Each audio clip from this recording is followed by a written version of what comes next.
समाजा हरे दंडवत मुनि सन्मानी निज आसन बैठे निहारी।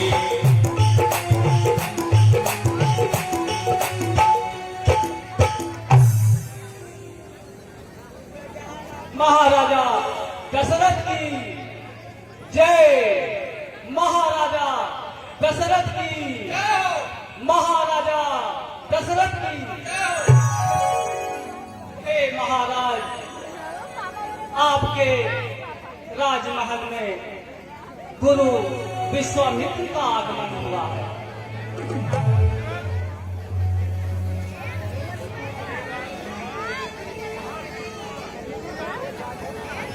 हाँ महाराज, कहिए महाराज।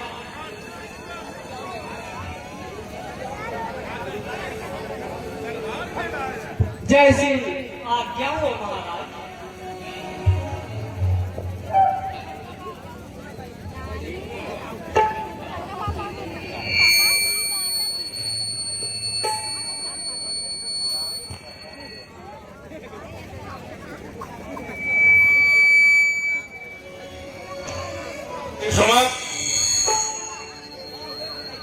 महाराज विश्वामित्र को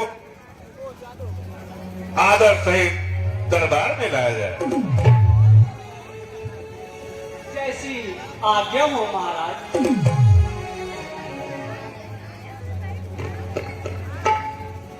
दशरथ का प्रणाम स्वीकार करिए।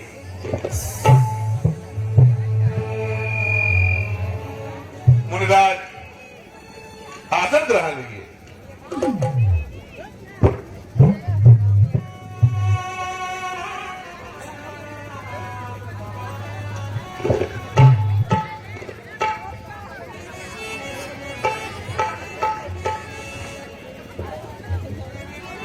मुनिराज भाग्य से मेरे हुआ है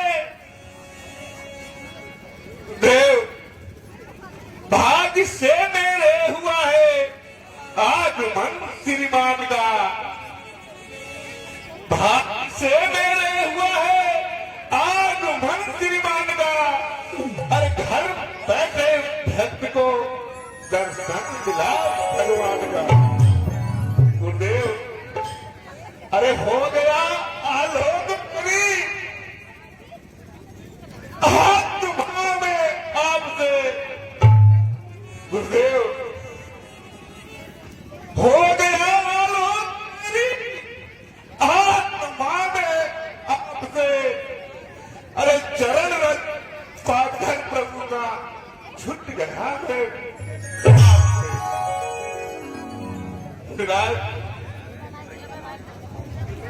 हर बड़ा तैयार हो, सेवक तो आज्ञा दीजिए।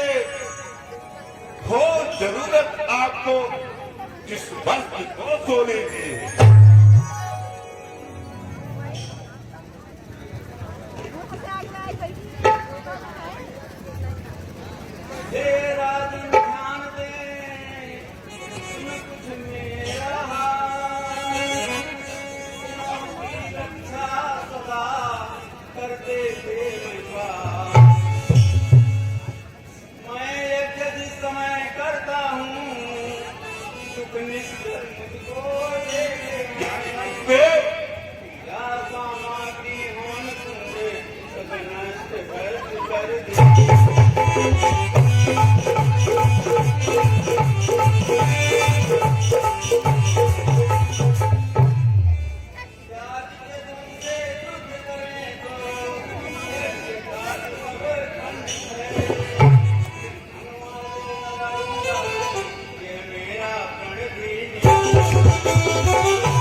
मैं तुमसे लेने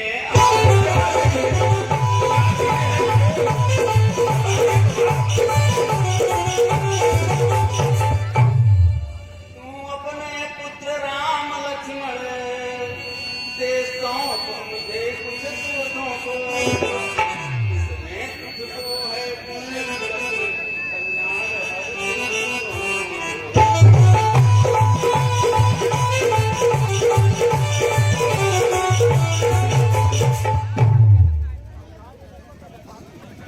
गुरुदेव बिना सोचे बिना समझे कहा हमने कि रक्षा कर दिखाऊंगा। यशोदा भी नहीं जरा कि उनकी आग दिखाऊंगा। धर्म संकट महाभारी प्रतिज्ञा भ्रष्ट हो जाऊं तो फिर याचक के सामने कौन सा उपास दिखला।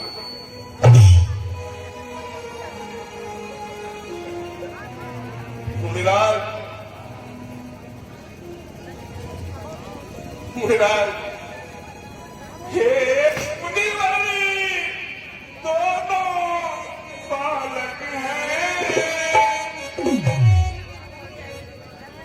हे मुनिवारी दोनों बालक हैं। भोले भाले नादान।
बेला कुतवार नहीं। अरे आ गया हो तो मैं चला चलूं कितने भी।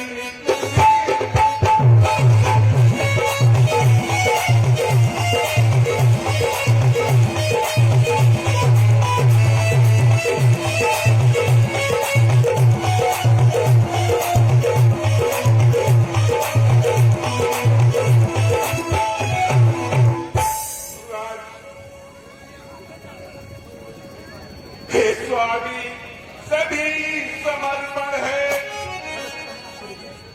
मुराद हे स्वामी सभी समर्पण है। जितने साधन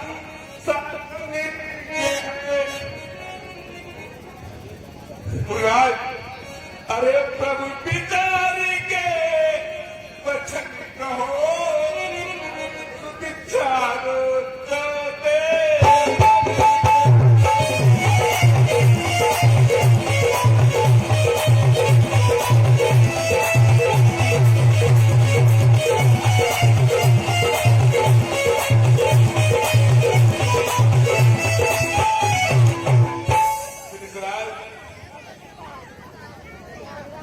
वैसे तो चारों ही मेरी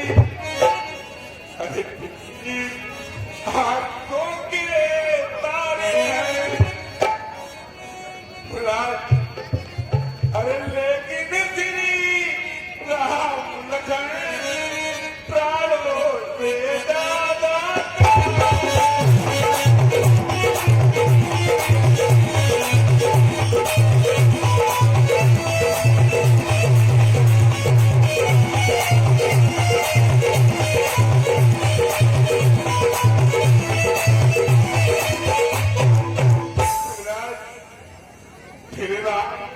सदा सुख धाम मेरा गमारा है। अरे जब घर का वही चांदनी है जीवन का वही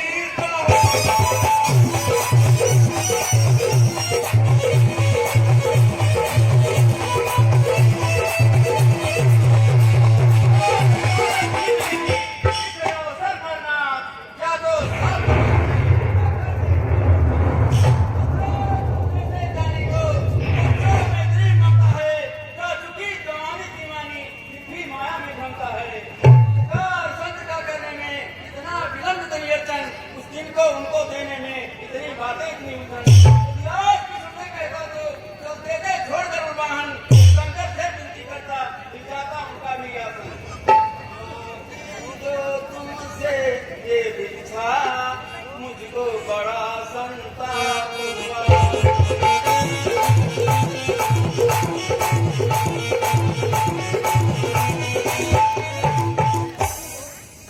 हुआ तुझे मुझको भी काट में पाप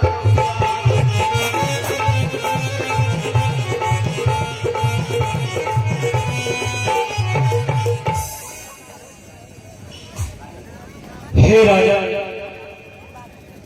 कहिए गुरुदेव। यह योगी राज कहाते हैं, तुम इन पर कुछ संकोच न कर, वे बड़े उदारशीले मुनि हैं, तू किसी बात का सोच न कर।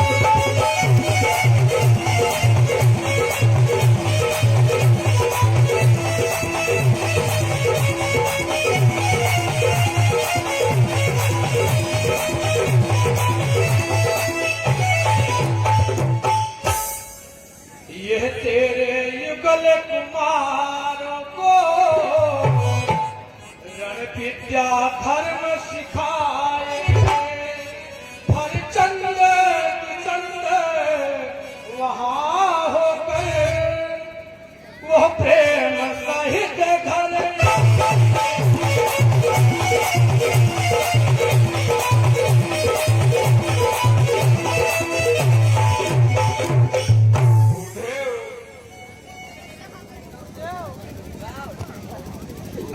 मुराद,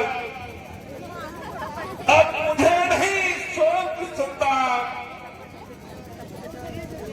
दोनों पुत्र हुए संरक्षक बुनियाद। मंत्री सुमन, कहिए महाराज। राम और लक्ष्मण को धनुष बाण के साथ दरबार में लाया जाए। जैसी आज्ञा हो महाराज।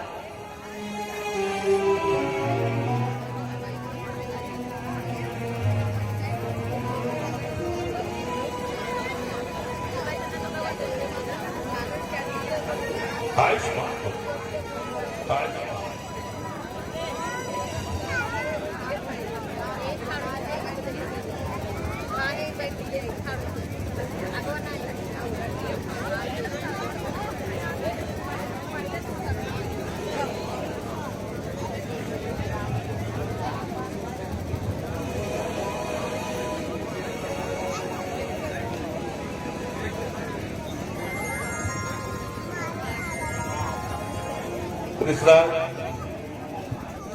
लो हाथ में इनका हाथ ना, अरे लो हाथ में इनका हाथ ना, तो दो ही भोले बाबा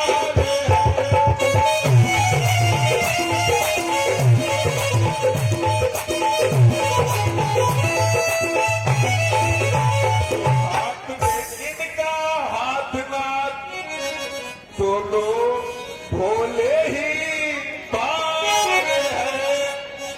मुराद, अरे यहाँ फिकिरा याद रहे भगवान, मेरी ना देंगे पार।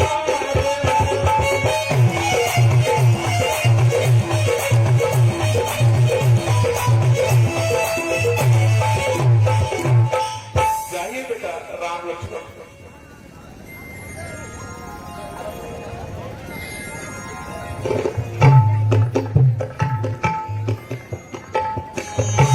चले जात मुनि देखे दिखाई, सुने तारका क्रोध कर भाई। ये दृश्य आप सभी लोगों के सामने अभी कुछ ही देर में प्रस्तुत होने जा रहा है।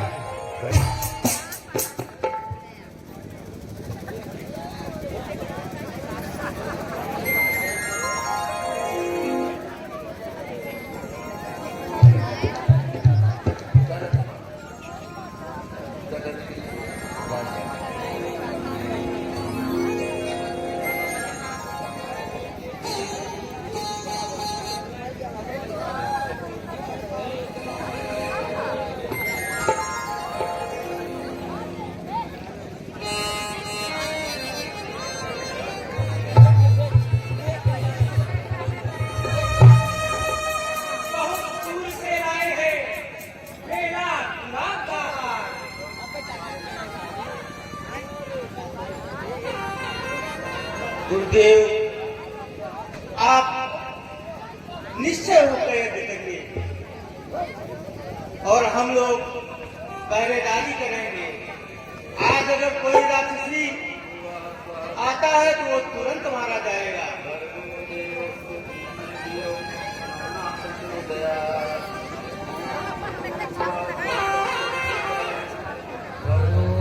ओम भूर्भुवः स्वः तत्सवितुर्वरेण्यं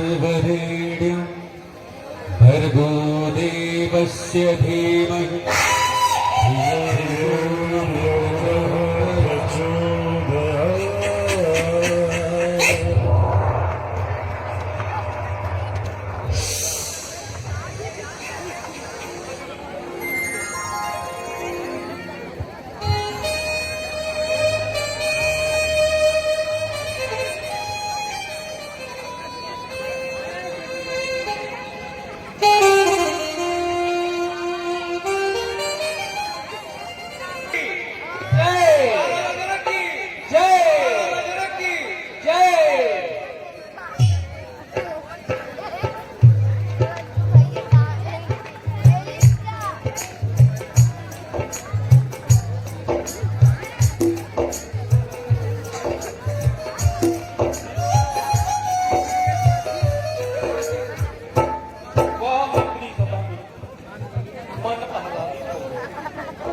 मन प्रसन्न हो गया। प्रसन्नता से हृदय हो गया। आज का दिव्य दरबार देखकर मन बहुत प्रसन्न हुआ। मंत्री सदानंद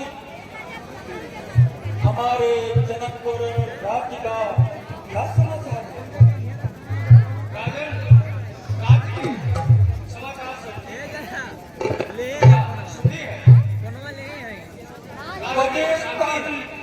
जुगल कर से नियम यही सदा से है।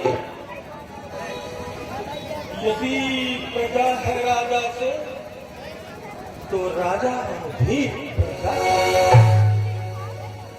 प्रजा के सुख में ही तो राजा का सुख वास होता है। प्रजा के सुख में ही तो राजा का सुख वास होता है और प्रजा के हित में ही तो राजा का ये जप होता है। महाराजा जनक की जय हो। महाराजा जनक की जय हो। मंत्री सदानंद जी महाराज, आपको याद होगा जब हमारे राज्य में अकाल पड़ गया था। जी महाराज, उस समय हमने अपने राज्य के तमाम ऋषियों मुनियों से पूछ करके उस अकाल के निवारण के लिए एक उत्सुकता व्यक्त की थी। उस समय हमारे ऋषि मुनियों ने हमें बताया कि महाराज, आप अपने परिवारजनों के साथ अपने राज्य में सोने का हल करा, जिससे आपके राज्य के बड़े अकाल की दुविधा दूर होगी और आपका यह साम्राज्य पुनः खुशहाल हो जाएगा। मंत्री सदानंद हलो प्राण जिस दिव्य कन्या का उदय हुआ था, उस वैदेही का जिसने धरती का प्रस्फुटन कर इस धरती पर अवतार लिया। मैंने देखा मंत्री सदानंद, एक दिवस मैं अपने महल में भ्रमण कर रहा था। भ्रमण के दौरान मुझे बहुत आश्चर्य हुआ और उस आश्चर्य का कोई ठिकाना नहीं रहा। वह विशाल काय शिव धनुष जिन्होंने हमारे राज्य में श्री शिव जी ने उस धनुष की सुरक्षा के लिए हमें सौंप दिया था। जी महाराज। एक दिवस पुत्री वैदेही महल का शोधन कर रही थी।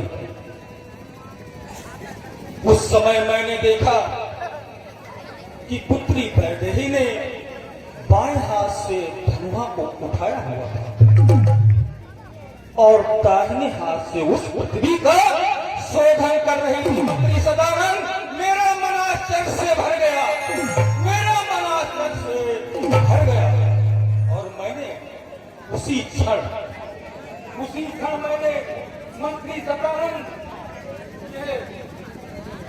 प्रतिज्ञा की,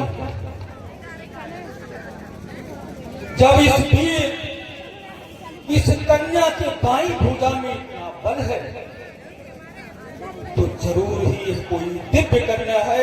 अतः मैंने प्रतिज्ञा किया कि जो इस विशाल शिव जी के धनुष की प्रत्यंचा चढ़ा करके खंडन करेगा, उसी के साथ वैदेही का विवाह होगा। मंत्री सदानंद, जी महाराज। अतएव आप दिग दिगंतर समस्त ब्रह्मांड के समस्त द्वीप के भूमि पर जितने भी राजागण हो, मैं आपको आदेश देता हूं, आप जाकर के उन सभी राज्य के राजाओं को सूचित करो कि विदेह राज के दरबार में धनुष महोत्सव यज्ञ का अर्पण करना है। जहां तक भी आप जाएं, सूर नर गंधर्व कन्या वीर समस्त राजाओं को आमंत्रित करें, हमारे आदेश का अनुपालन हो। महाराजा जनक की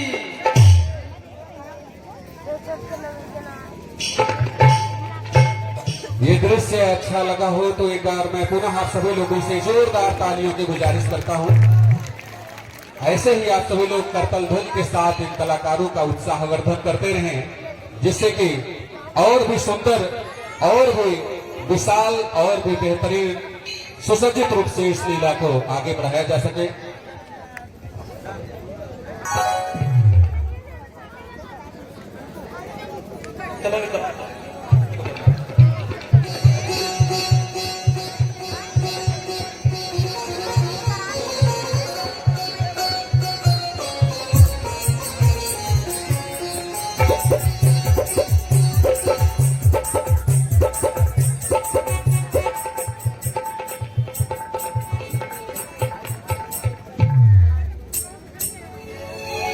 प्रणाम गुरुदेव।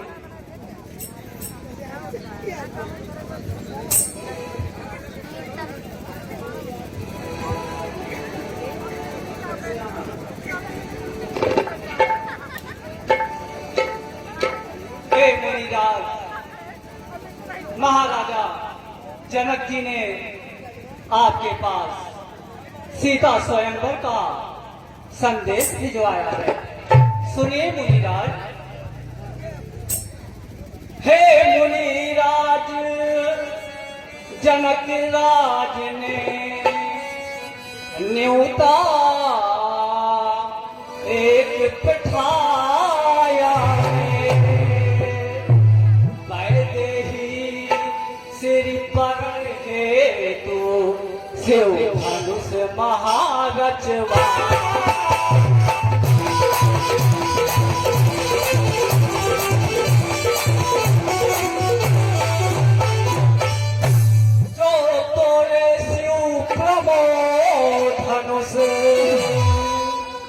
वैदेही को वह पाएगा जो झूठा गाल बजाएगा, वह अपनी हंसी करा।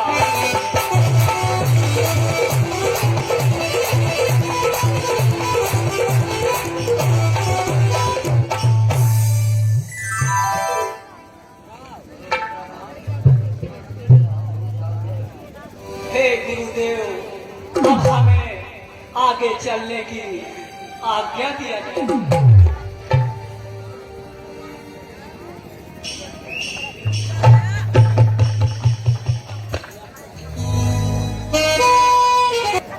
गुरुदेव,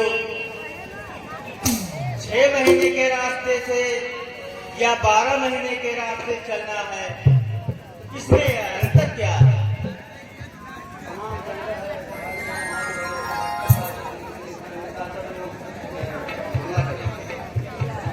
गुरुदेव, अगर 6 माह वाले रास्ते में इतनी विडंबना है, इतनी राक्षसियों का दल है, तो हमें 6 माह वाले रास्ते से ही चलना चाहिए।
मैं तुम्हारा ही रास्ता देख रही थी।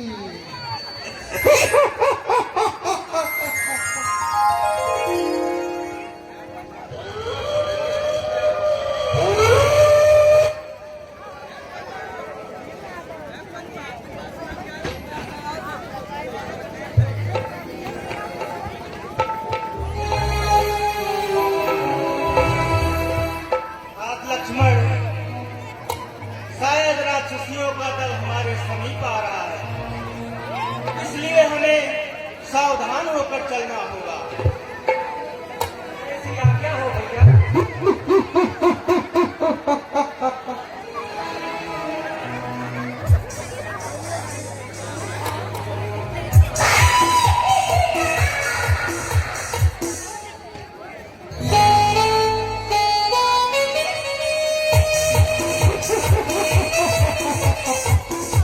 युद्ध के लिए तैयार हो जाओ। मैं तुम्हें खा जाऊंगी।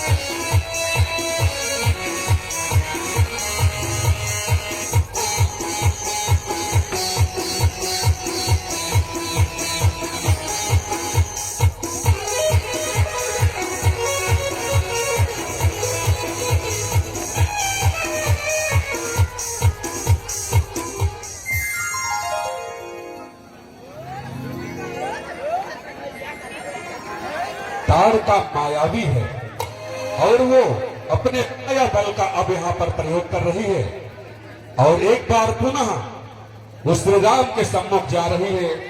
ये आसुरी शक्तियां जो रात्रि के समय अपना प्रभाव दिखाती हैं। ये रात्रि का समय है कारते।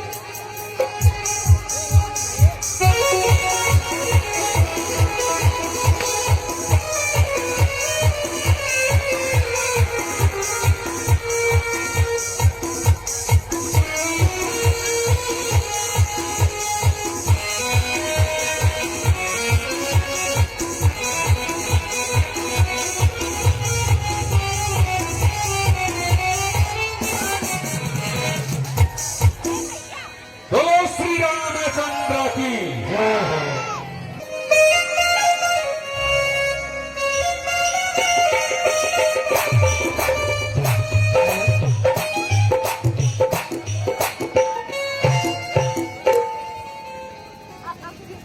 गुरुदेव,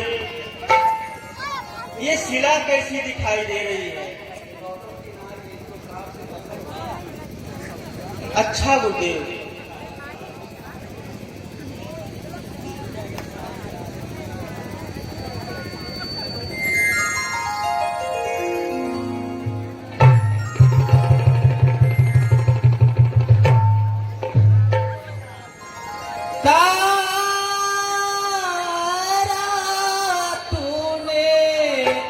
पतित अनेका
प्रभु, अब मैं अपने लोक को जानना चाहती हूँ कि मेरे लिए क्या आज्ञा है।